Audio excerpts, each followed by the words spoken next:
Olá, irmãos, graça e paz a todos. Estamos aqui mais uma vez reunidos para aprendermos mais do nosso Deus. E nesse instante eu gostaria de orar por vocês, por nós, na verdade, para que Deus nos capacite a compreender mais da sua palavra. Então, feche teus olhos e curva tua cabeça e oremos ao nosso Deus. Bendito e eterno Deus, Pai querido, rogamos a Ti, Pai eterno, que o Senhor esteja nesse instante, através do Teu Santo Espírito, Senhor, nos dando a sabedoria e o entendimento da Tua palavra, para que possamos, assim, meu Pai, aplicá-la em nossas vidas e testemunhar desse tão grande amor que o Senhor tem por nós. Em nome de Jesus. Amém. Bem, amados, nós estamos nessa proposta de escola bíblica de falar sobre a crucificação, morte e ressurreição do nosso Senhor Jesus Cristo. Ela tem por tema Cristo vive, e sua devida se encontra no Evangelho escrito por Mateus, capítulo 20, versos 18 e 19. Okay? E, inclusive, semana passada nós sugerimos a vocês que lessem todo o capítulo 26, 27 e 28 do Evangelho de Mateus. Se vocês não fizeram isso, eu proponho que vocês façam isso agora. Vocês podem pausar o vídeo e ler capítulos 26, 27 e 28, todo do Evangelho de Mateus, certo? Pode fazer em família, caso vocês estejam reunidos em família, ou podem fazer individualmente. Mas o interessante é que vocês cumprissem essa tarefa de ler os capítulos, aí depois vocês retomam o vídeo aqui. Ok? Bem, dando seguimento à nossa escola bíblica, nós estamos hoje abordando o tema crucificação e morte do Senhor Jesus Cristo, que tem por base o livro do profeta Isaías, no capítulo 53, dos versos 3 a 11, que iremos ler agora na versão NVI. E diz assim, ó: Foi desprezado e rejeitado pelos homens, um homem de tristeza e familiarizado com o sofrimento. Como alguém de quem os homens escondem o rosto, foi desprezado, e nós não o tínhamos em estima. Certamente ele tomou sobre si as nossas enfermidades, e sobre si levou as nossas doenças. Contudo, nós o consideramos castigado por Deus, por ele atingido e afligido. Mas ele foi transpassado por causa das nossas transgressões, foi esmagado por causa das nossas iniquidades. O castigo que nos trouxe a paz estava sobre ele, e pelas suas feridas fomos curados. Todos nós, tal qual ovelhas, nos desviamos. Cada um de nós se voltou para o seu próprio caminho, e o Senhor fez cair sobre ele a iniquidade de todos nós. Ele foi oprimido e afligido, contudo não abriu a sua boca. Como um cordeiro foi levado para matadouro, e como uma ovelha que diante de seus tosqueadores fica calada, e não abriu a sua boca. Um julgamento opressivo ele foi levado. E quem pode falar dos seus descendentes? Pois ele foi eliminado da terra dos viventes. Por causa da transgressão do meu povo, ele foi golpeado. Foi-lhe dado um túmulo com os ímpios e com os ricos em sua morte, embora não tivesse cometido qualquer violência nem houvesse qualquer mentira em sua boca. Contudo, foi da vontade do Senhor esmagá-lo e fazê-lo sofrer, e, embora o Senhor faça da vida dele uma oferta pela culpa, ele verá sua prole e prolongará seus dias, e a vontade do Senhor prosperará em sua mão. Depois do sofrimento de sua alma, ele verá a luz e ficará satisfeito pelo seu conhecimento. Meu servo justo justificará muitos, e levará a iniquidade deles. Glória a Deus por esta palavra. Meus irmãos, é de tamanha importância entender o sofrimento de Jesus Cristo ao se fazer pecado por nós, como o texto diz, ele levou a culpa de muitos lá naquela cruz. É de tamanha importância que o apóstolo Pedro, quando escreve sua primeira carta, no capítulo 2, ele vai fazer menção a esse texto que nós acabamos de ler. Inclusive, eu sugiro aos irmãos que, ao final do estudo, vão lá conferir, leiam 1 Pedro, capítulo 2, ok? E vamos dar aqui seguimento ao nosso estudo. Vou falar um pouquinho sobre a introdução deste estudo. E a nossa introdução diz o seguinte: o cristianismo bíblico é mais que uma religião. Ele é a afirmação de que os que o vivem o fazem para a glória de Deus, seguindo as orientações e o modo de ser e viver de Jesus Cristo, aquele ao qual Deus Pai o ressuscitou dentre os mortos. Está lá em Atos dos Apóstolos, capítulo 13, verso 30. Onde este é o fundamento da nossa fé, em que ele é verdadeiramente o Filho de Deus. Caso contrário, não passaria de mais um criador de religião.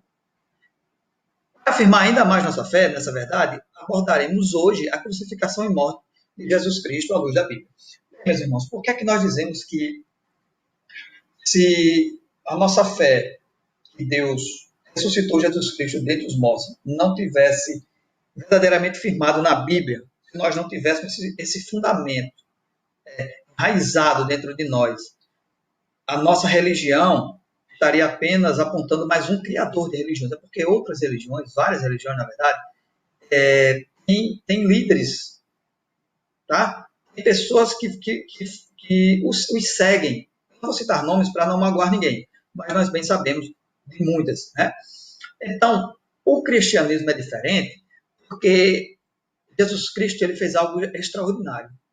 Ele dedicou o seu ministério a viver de acordo com a vontade de Deus. E morreu por esta vontade. Morreu para que o plano de Deus de salvar pecadores como eu e como vocês pudesse ser concretizado. Tá? Então, nós cremos na ressurreição de Jesus Cristo, mas para que ele fosse ressuscitado, é necessário que ele morresse primeiro. É sobre a morte que nós estamos abordando hoje. Ok? Então, assim, quando nós dizemos que se esse fundamento de que Jesus morreu e que Deus o ressuscitou dentre os mortos não estiver bem firmado, tá? A nossa fé ela é vã, é tola. Paulo vai dizer que se Cristo não ressuscitou, então vamos beber e comer, porque é só o que se aproveita dessa vida. Isso é até um pensamento de algumas linhas de filosofia, tá? Mas vamos nos basear no que a Bíblia fala, porque nós cremos que ela é verdadeira, que ela é a palavra de Deus, ok? Vamos lá. Qual é o objetivo do estudo hoje? É expor biblicamente que Jesus Cristo de fato morreu como homem, mas que ressuscitou dentre os mortos para a glória de Deus Pai. Temos por objetivo nesse estudo edificar ainda mais os irmãos nessa fundamental verdade acerca do Filho de Deus, ok? Então vamos lá. Dentre os momentos que estão envolvidos na crucificação e morte de Jesus Cristo, nós temos a ceia durante a Páscoa judaica. Tá? Vocês vão ter mais detalhes sobre a Páscoa judaica, isso foi até tarefa do estudo passado, no livro de Êxodo, capítulo 12, quando Deus institui a Páscoa judaica. Então, vocês vão lá, confiram, leiam, que vocês vão compreender um pouco mais sobre a Páscoa judaica. Em Mateus, capítulo 26, verso 17, diz assim: no primeiro dia das festas dos pães sem fermento, os discípulos dirigiram-se a Jesus e lhe perguntaram: onde queres que preparemos a refeição da Páscoa? Nós vemos aqui Jesus, mais uma vez, ele cumprindo plenamente toda a vontade de Deus. Já que a Páscoa judaica foi instituída por Deus, Jesus Cristo não contrariou, ele estava ali reunido para mais um momento de comemoração de uma das três grandes celebrações judaicas. Né? Ele estava ali, naquele instante, se preparando para a Páscoa. Okay? Ele estava no primeiro dia das festas dos pães asmos, como deve ter na maioria das versões, que é a mesma coisa que pães sem fermento. Okay? Prosseguindo, falaremos agora um pouquinho só sobre a traição que Jesus sofre. Então, um dos 12, chamado Judas Iscariotes, dirigiu-se aos chefes dos sacerdotes e lhes perguntou: o que me darão se eu entregar a vocês? E eles lhe fixaram o preço de 30 moedas de prata.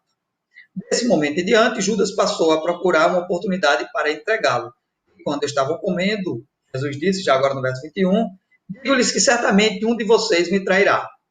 Bom, irmãos, a outra referência que nós temos, falando sobre a traição de Judas, é que alguns teólogos apontam como cumprimento de uma profecia o texto que se encontra no livro do profeta Zacarias, capítulo 11, verso 12. Se vocês quiserem conferir, fala sobre essa questão das 30 moedas, tá? Então, assim, outro momento que envolve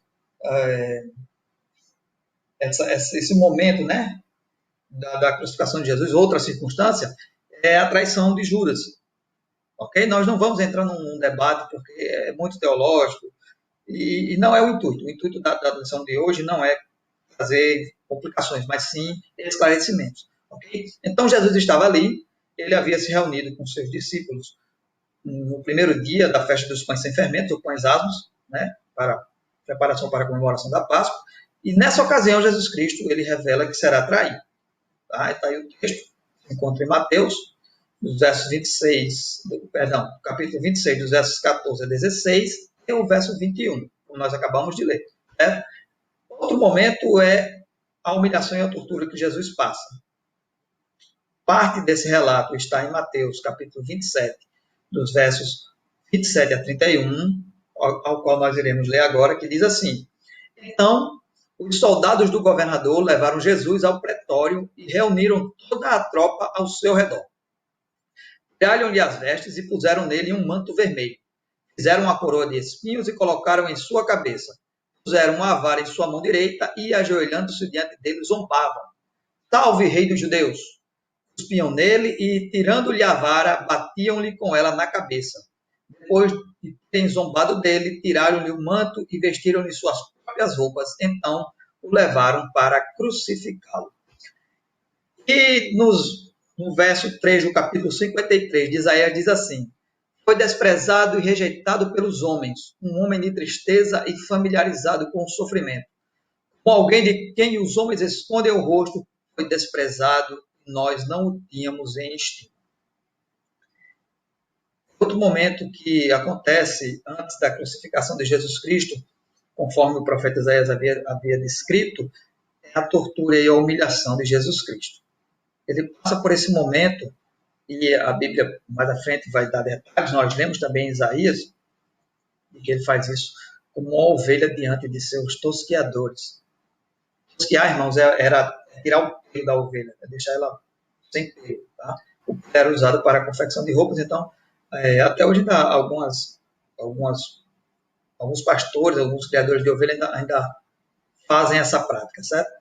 Jesus estava ali mudo, calado, mesmo sem ter culpa alguma, sendo torturado e humilhado diante daqueles homens, conforme o descrito pelo profeta Isaías e pelo evangelista Mateus. Ele ficou calado, ele não disse nada, certo? Irmãos, nós vamos gastar um pouquinho mais de tempo agora para falar sobre a agonia da cruz, o qual Jesus Cristo sofreu ali, por cada um de nós. Bom, no verso 5 do capítulo 3 ainda do profeta Isaías, diz assim, ó, mas ele foi transpassado por causa das nossas transgressões, foi esmagado por causa de nossas iniquidades. O castigo que nos trouxe a paz estava sobre ele, e pelas suas feridas fomos curados. Bom, meus irmãos, a agonia da cruz, como é o tópico, né, o texto, o tema do tópico que nós estamos falando agora, é algo que não há mais debate sobre isso. Se Jesus Cristo foi crucificado. O que durante algum tempo, como não podia se mais contrapor, ou seja, desmentir, dizer que é mentira, melhor dizendo, então, já que como não havia mais discussão sobre se Jesus Cristo havia sido crucificado ou não, Jesus Cristo homem, salientando aqui, o que foi que eles passaram a fazer? Eles tentaram sabotar a verdade de que Cristo foi crucificado. Ora, a história afirma que Jesus Cristo existiu e que ele foi crucificado. Tá? Então, agora eles não podem mais desmentir o seu próprio sistema, porque a história diz que sim, e a história é uma das ciências, e então eles, como homens da ciência, não podem dar o braço a torcer agora e dizer que a ciência deles é falha. Tá? Então, já que não há mais dúvida, não há mais discussão sobre se houve ou não a crucificação, qual foi a estratégia dos chamados homens da ciência, alguns, não todos, tá? Dos auto-intitulados livre-pensadores. Eles tentaram sabotar a crucificação de Cristo criando afirmações inverídicas. Por exemplo, de que as pessoas que viram a crucificação estavam sob efeito de alucinações, de que não foi Cristo que estava ali na cruz, trocaram por outra pessoa, de que ele desmaiou, ou ele não morreu, mas simplesmente desmaiou, e por isso que posteriormente veio a ressurreição. Mas Eu tenho um texto para ler com vocês sobre como era o ritual da crucificação, contada por um historiador e confirmada por um médico. Tá? Eu vou ler para vocês o texto, mas não, eu quero deixar bem claro desde já que o texto que eu vou ler não se trata de Jesus Cristo, mas de alguém daquela época, tá? Da época que Roma realizava as crucificações, do corpo de alguém, de um homem que foi encontrado. O texto diz assim: em 1968, em antigo local de sepultamento, em Jerusalém, foi descoberto cerca de 35 corpos, onde a maioria teria sofrido morte violenta por parte dos romanos. Um destes corpos era de um homem com idade entre 24 e 28 anos. Ele tinha um prego de 18 centímetros ainda cravado em ambos os pés. Os pés foram virados para fora, tá? Juntando os calcanhares, para que o prego pudesse ser colocado por entre os calcanhares, por dentro do tendão de Aquiles. Isso também teria arcado as pernas, ou seja, como os pés fizeram isso, as pernas também se abriram, certo? Para fora, de modo que elas não poderiam ser usadas como apoio na cruz. O prego estava encravado num toco de madeira de acácia, passando depois pelos calcanhares e então sendo fincado no ramo de oliveira. Também havia evidência de que cravos similares haviam sido colocados entre os dois ossos de cada antebraço. Isso teria feito os ossos superiores, isso aqui de cima, tá, gente, serem raspados conforme a vítima repetidamente se levantasse e abaixasse para respirar. A respiração é dificultada quando os braços estão erguidos. As vítimas de crucificação precisam erguer-se para liberar os músculos do peito. E, quando estão fracas demais para fazer isso, morrem por sufocação. Esse texto foi adaptado do livro Não Tenho Fé Suficiente para Ser Ateu, do Norman Geisler, segunda edição, do ano de 2006, página 313. Bom, nós temos que considerar alguns pontos aqui. Ó. O argumento de que Cristo não morreu na cruz, ele sofreu desmaio, não tem como, olha só o sofrimento que acontecia. Poderia alguém sobreviver a isso? Sem contar que os romanos, eles eram peritos nisso, eles haviam se especializado nesse tipo de execução. Então, irmãos, essa teoria de que Cristo ele não morreu na cruz é uma teoria furada. Ele não sofreu desmaio, como alguns intelectuais querem afirmar. Ele morreu de fato, do jeito que a Bíblia nos diz e conforme a história confirma. Tá? Não há dúvida em relação a isso. Não há discussão sobre isso. O que falta é bom senso de algumas pessoas de não quererem acreditar que de fato Cristo morreu como homem, não. Ok? Sobre a agonia da cruz ainda, o profeta Isaías ele vai dizer o seguinte: mas ele foi transpassado por causa das nossas transgressões, foi esmagado por causa de nossas iniquidades. O castigo que nos trouxe a paz estava sobre ele, e pelas suas feridas fomos curados. Amém? Bem, gente, sobre a consumação, chegando ao final do nosso estudo. Os textos que nós iremos ler se encontram no Evangelho de Mateus, capítulo 27, versos 46 e o verso 50, que diz assim: por volta das 3 horas da tarde, Jesus bradou em alta voz: Eloi, Eloi, lama sabachthani. Significa: meu Deus, por que me abandonaste?